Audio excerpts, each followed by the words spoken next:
Assalamualaikum warahmatullahi wabarakatuh. Bismillahirrahmanirrahim. Alhamdulillah. Alhamdulillahilladzi anzal Qur'an hudal linnas bainatul minal huda wal furqan. Wassalatu wassalam ala nabil huda wal hikmah wa khataman nabiyyin wa imamul mursyidin sayyidina Maulana Muhammad wa ala alihi washabihi ajma'in. Amma ba'd. Kepada bapak-bapak pembina, bapak-bapak pengurus, bapak-bapak para badal, singkatnya bapak ibu, para hadirin dan hadirat jamaah perguruan Tariq Haq Naqsyabandi rahimakumullah.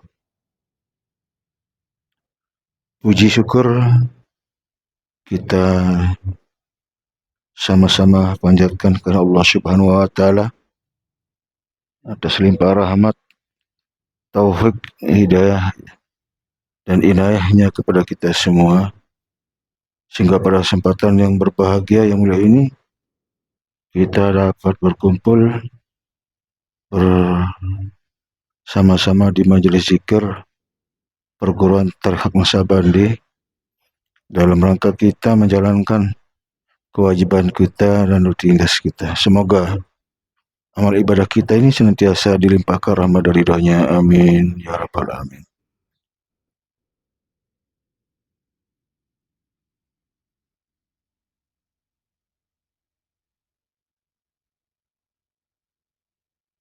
Selalu menolong kita di dunia maupun di akhirat.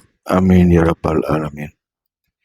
Alhamdulillah wa syukurillah wa nikmat Allah la haula wa la quwwata illa billah, bahwa malam ini adalah malam sangat-sangat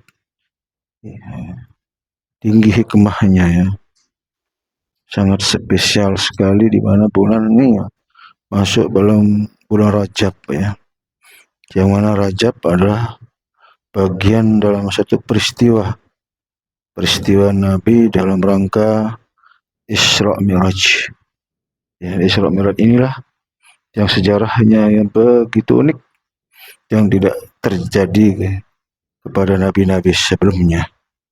Dan insya Allah nanti akan kita pahamkan, jelaskan seperti apa perjalanan beliau, perjalanan spiritualnya beliau di dalam memahami sesuai dengan maqam atau ilmu hidayah atau petunjuk yang sudah kita terima melalui perguruan Tariq Haq Naqsyabandi, sehingga kita tidak simpang siur, tidak kita dilema memahami bagaimana peristiwa itu sesungguhnya, sehingga tahu bahwa spiritual ini akan sangat memberi jawaban yang pasti, yang nyata dalam perjalanannya beliau, tidak sekedar dongeng ya, tidak hanya cerita-cerita atau hayalan, sehingga benar-benar kita dapat mengaplikasikan di dalam kehidupan kita sehari-hari. Dengan cara apa? Yaitu melakukan sholat. Sholat itu adalah mi'rajul mu'min. Sholatnya adalah tata cara kita bermi'rajnya bagi orang yang beriman, sebagaimana Nabi contohkan ya dalam surat Al-Iqra, Isra ya 1 dan seterusnya.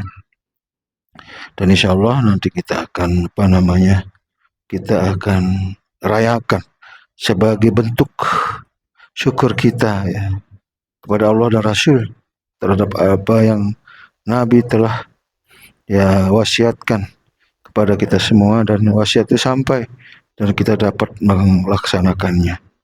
Dan semoga kita selalu dalam iman, dalam taat ya, dalam istiqomah dalam menjalankannya sampai akhir hayat kita. Di situ adalah ilmu sesungguhnya, bukan cerita yang dapat kita petik, yang kita dapatkan hanya bisa dapat kita simpan di kepala, tetapi tidak kita dapat simpan di hati. Yang di hati ini yang abadi, yang kekal, yang murni, yang puritan, yang ada di dalam dada sebagai perbekalan kita yang jadi kita pakai sebagai pedoman kita.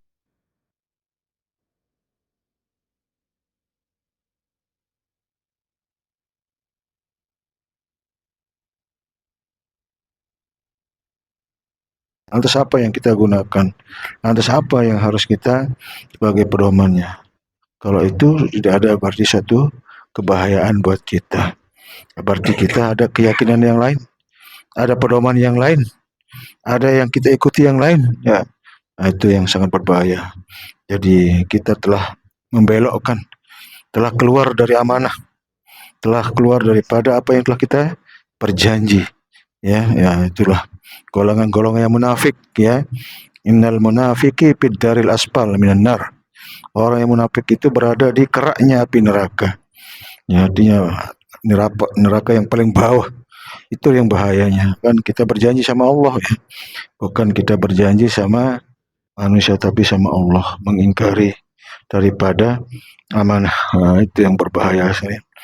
Jadi kita ini sama-sama telah menerima amanah. Amanah ini yang telah kita ikrarkan, yang harus selalu kita jaga, yang harus dipelihara. Kita perhatikan minimal 5 kali sehari semalam. Kita perhatikan ya. Jadi amanah inilah yang menjadi penentu, yang menentukan kehidupan kita dan di dunia dan lebih-lebih akhirat. Allah sudah janjikan la yadurru ma'asmisan fid dunya wala fis sama. Tidak diberikan kemudaratan bagi orang yang berserta dengan asma Allah di dunia maupun di akhirat. Innallah ya'murukum an tu'addul amanatah.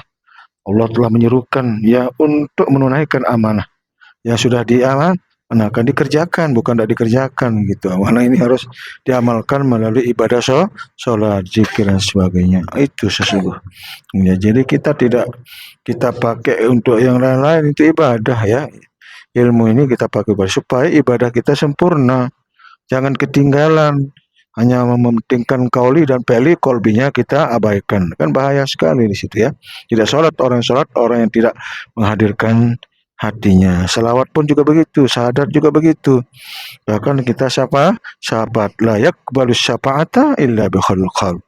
Nah, tidak dikabulkan syafaatnya juga ya. Bukan, dan juga doa ya kebalu doa illa tidak di doa apapun ibadah. Nah, itulah rahasia ibadah sebenarnya. Ada dalam kalbu kita dan Allah lah yang merahasiakan dan Allah meletakkan di situ. Ya, kita tinggal pakai sebenarnya. Kita tunjukkan sesuatu yang sudah ada. Bukan membuat ya, bukan kita apa namanya menciptakan gitu. Allah sudah letakkan. Nah, itu sebabnya Allah tegur, ingatkan apa yang kamu perbuat di luar diri kamu, sedangkan aku ada di situ. Ayo itu kau sampai yang kemana kan begitu. Meninggalkan aku kan begitu. Tanpa dia kita nggak bisa apa-apa sebenarnya. Nah, abdalul imanul mar'i ayya'lam Allah mau suka. Seutama-utama iman seseorang itu adalah mengetahui ya berserta dengan Allah di mana saja ia berada. Nah, karena kita berserta maka diwajibkan untuk kita ingat dan ingat dan ingat. Nah, itu ya, jadi kita tidak boleh lupa, lalai yang tidak kita tinggalkannya. Kan kita ditinggalkan kalau kita tinggalkan. Kalau kita lalaikan, kita dilalaikan. Kalau kita tidak ingat, Allah tidak ingat juga. Maka aku adalah tergantung daripada hambaku. Apabila hambaku mengingat aku, maka aku akan mengingatnya. Mengingat Allah dalam kesendirian dan mengingat Allah dalam kumpulan ya, di dalam halkah. Dan Allah akan menggantikan dengan sesuatu yang lebih baik daripada apa yang kita lakukan. Itu sebenarnya luar biasa sebenarnya, sangat-sangat banyak bahasan-bahasan yang pembahasan itu. Cuma tinggal kita adalah bertekun diri ya, bertekun diri. Nah, itu aja sesungguhnya ya istiqomah sebenarnya. Jangan rubah-rubah, jangan kita gantikan. Istiqomah ini sebenarnya memang mudah tapi berat. Karena ya, dia berterusan soalnya. Ya setengah-setengah, tidak sepotong-potong, terus. Tanpa dihambati dan tanpa kita ada yang boleh kita hambati dengan yang lain. Oleh sebab itu semua kita diseru untuk beristiqomah sungguhnya. Abdul istiqomah min alfil koromah, karena namanya istiqomah itu lebih utama, lebih tinggi derajatnya daripada 1000 koromah. Bisa itu, bisa ini, lihat itu nih. Itu sebenarnya itu malah ya menjadi suatu kebahayaan. Kalau ada kebanggaan, kesombongan, kesenangan di hati ketika kita uh,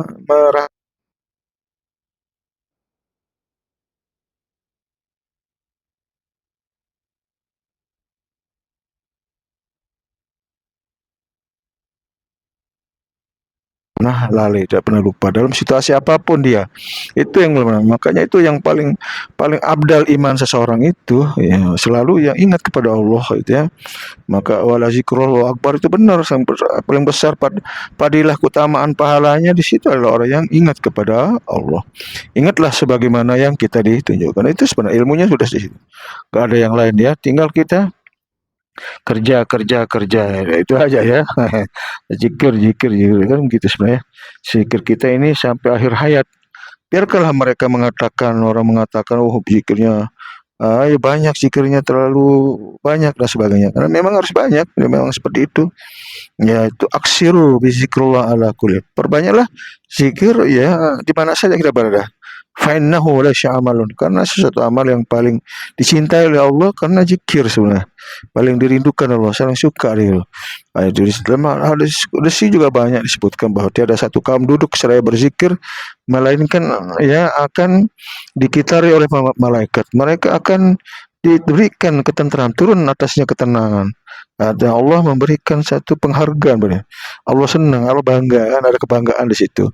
Itu makanya kalau mau lihat Allah itu bangga adalah banyak zikir baik dari zikir kita secara sendiri-sendiri maupun secara berjamaah. Apalagi online sekarang enak kan. Tidak ada jamaah yang tidak bisa kecuali hanya yang upload atau tidak mau aja. Tidak ada kan? Nah, itu kayaknya alasan aja. Kalau itu kita beralasan ke Allah, Allah pun beralasan juga untuk bertemu dengannya. Nah, itu ya. Nah, itu sebenarnya kan begitu. Barang siapa berharap berjumpa denganku kata Allah, maka hendaklah berzikir kepada aku dengan zikir yang sebanyak-banyaknya. Nah, kalau kita beralasan untuk tidak mau zikir, berarti Allah pun sedang beralasan untuk bertemu dengan sampean. Nah, itu ya. Semoga tidak terjadi dan juga jemaah selalu ya untuk ya apa ada keinginan, kesenangan dan kebahagiaan di dalam menjalankan zikir. Mungkin ada satu apa nama kepayahan cara itu hal yang baik manusiawi sebenarnya tapi jangan menciptakan suatu ide keinginan atau kemauan-kemauan yang tidak memang itu bukan yang Allah perintahkan misalnya kan kita kadang-kadang melarang-larang terus menghalang-halangi dan sebagainya itu berbahaya sekali kalau kita tidak mampu tidak bisa ya ya mungkin secara pribadi ya berdiam dulu kan begitu. Nah, ibarat kita mau naik gunung kan, ini teman kita satu rombongan wah sudah kenceng-kenceng jalan. Sementara kita kalau lemas-lemas ya ya jangan kita bergerutu dulu, diam dulu, tenangkan dulu. Dia baru jalan pelan-pelan dah nyampe juga ke puncaknya kan. Karena kita sudah rasakan juga kan gitu. Nah, jadi proses sudah ada ya. Tidak ada yang langsung nyampe tujuan tanpa proses ya. Semuanya Nabi ajak ke Sidratul Muntaha prosesnya panjang ya dari Baitul Haram, kemudian Baitul Muqaddis, kemudian lagi pertama, kedua sampai kedua sampai ke Sidratul Muntaha. Apa itu tidak proses? Seperti itulah kira-kira. Semoga nanti di malam Mi'raj kita akan sampaikan demikian. Kurang lebihnya wabillahi taufiq. Wassalamualaikum warahmatullahi wabarakatuh. Waalaikumsalam.